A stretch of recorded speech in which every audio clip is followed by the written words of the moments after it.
Hello, good morning everyone. Welcome to 10 Minutes with Abraham. This is week 11 and the topic for this week is consumer client perspective. Now, I'm only going to use a few slides to talk about it. The purpose of this talk is to give you some clarity around the use of materials that I have already provided and to discuss the focus of this week. So what is the focus? What are the concepts here?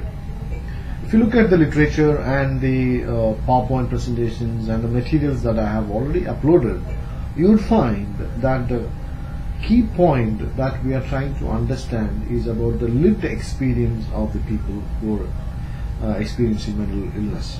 So lived experience, and to hear what consumers are saying to us. So what is the focus? What are the concepts here? Number one, we need to understand who is a consumer. What is the consumer perspective? Where can I get this perspective from? What is the learning that I can get from this perspective? How can I include this in my practice? What consumers are saying to us all the time? What are they expecting from the professionals and service?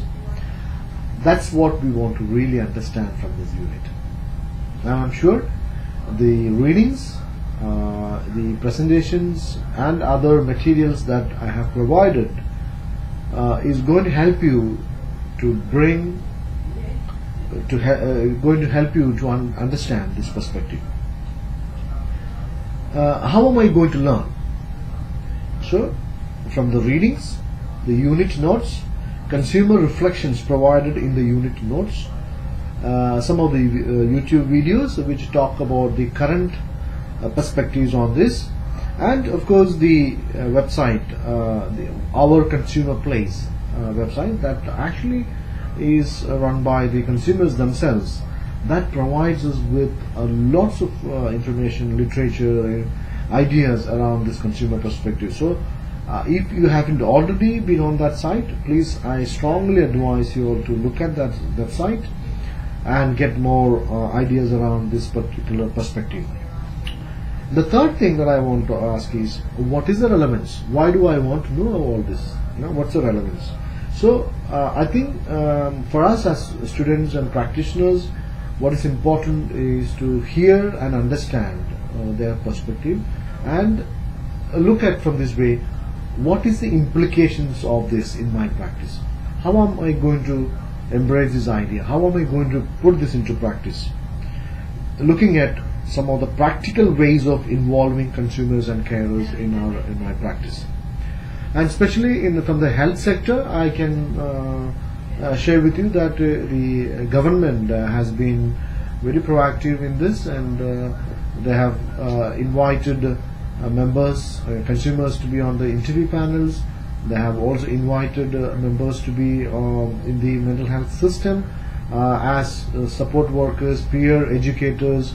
So you'll find that there are many opportunities for consumers to be involved in providing and making decisions, especially in the recruitment panels. We have seen consumers representing, and also in teaching and in sharing and co-creating literature.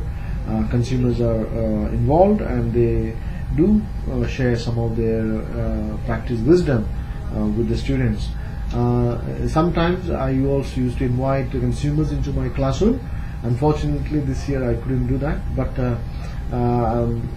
we are very keen to involve consumers in the education field as well.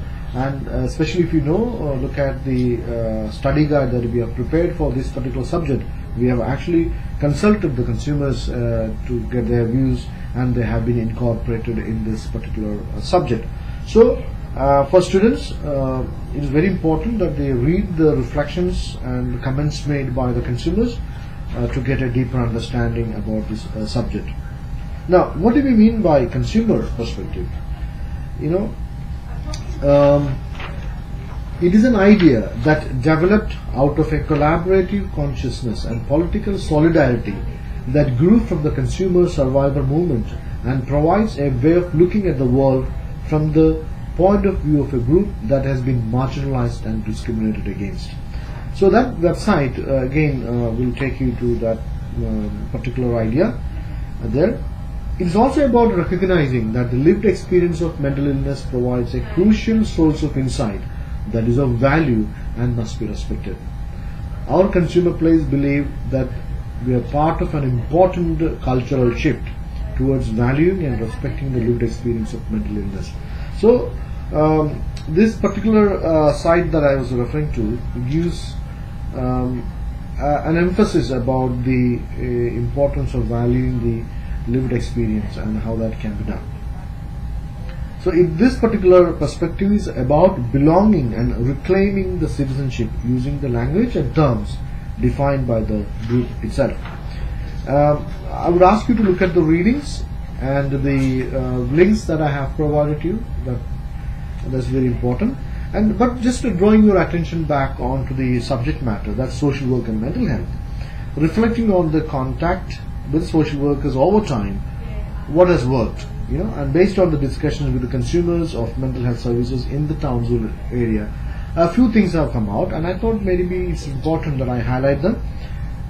Flexibility, having someone who wasn't so obsessed with everything having to go according to their plan, according to practitioner's plan, and maybe social worker or a practitioner who understood my way of thinking.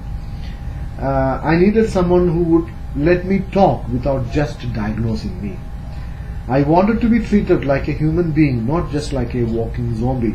So these are some of the reflections from the consumers, from this region. And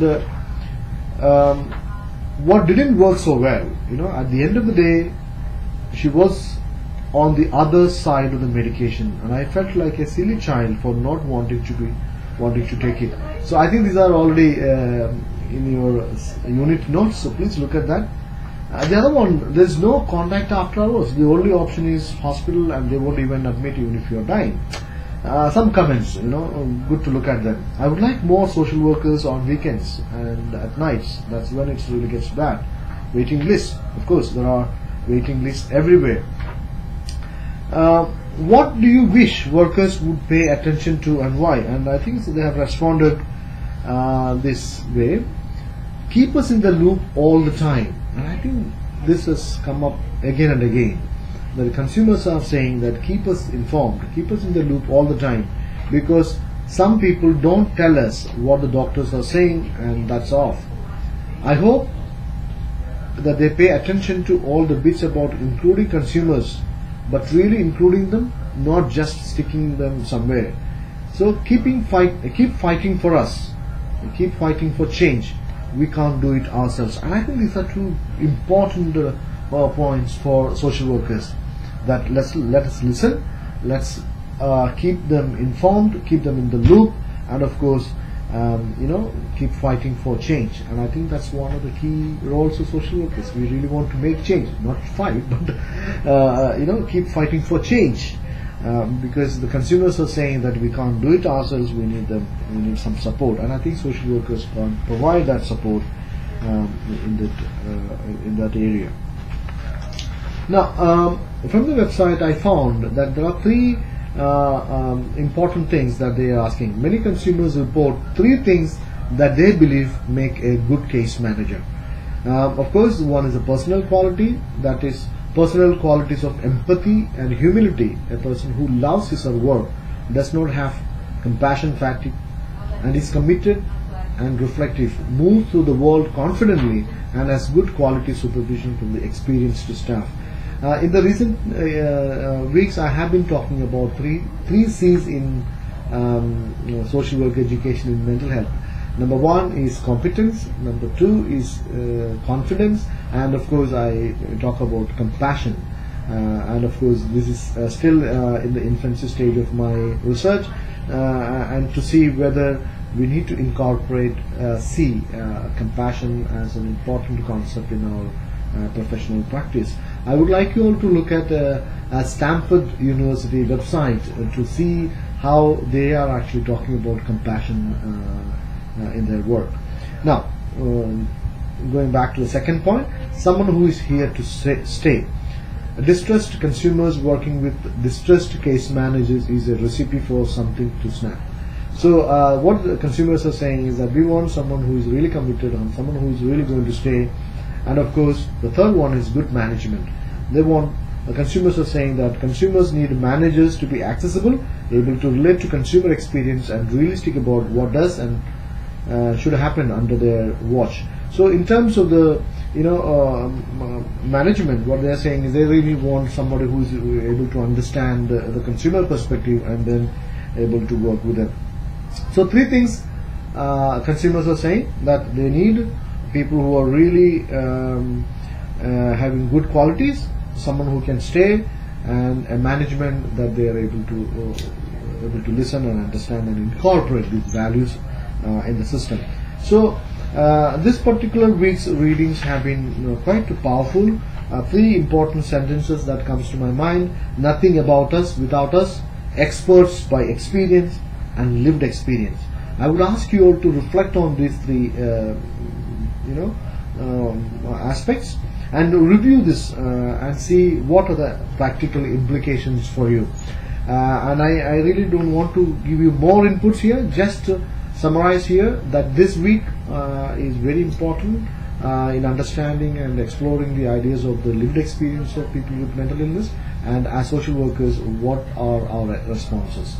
How can we embrace this idea? How can we use this in our practice? And I also want you to reflect on those three C's which I talked about: the competence, confidence, and compassion. Please reflect on this, and I hope you're all enjoying your studies and towards the end of the semester. And of course, I will come back with another 10 minutes next week.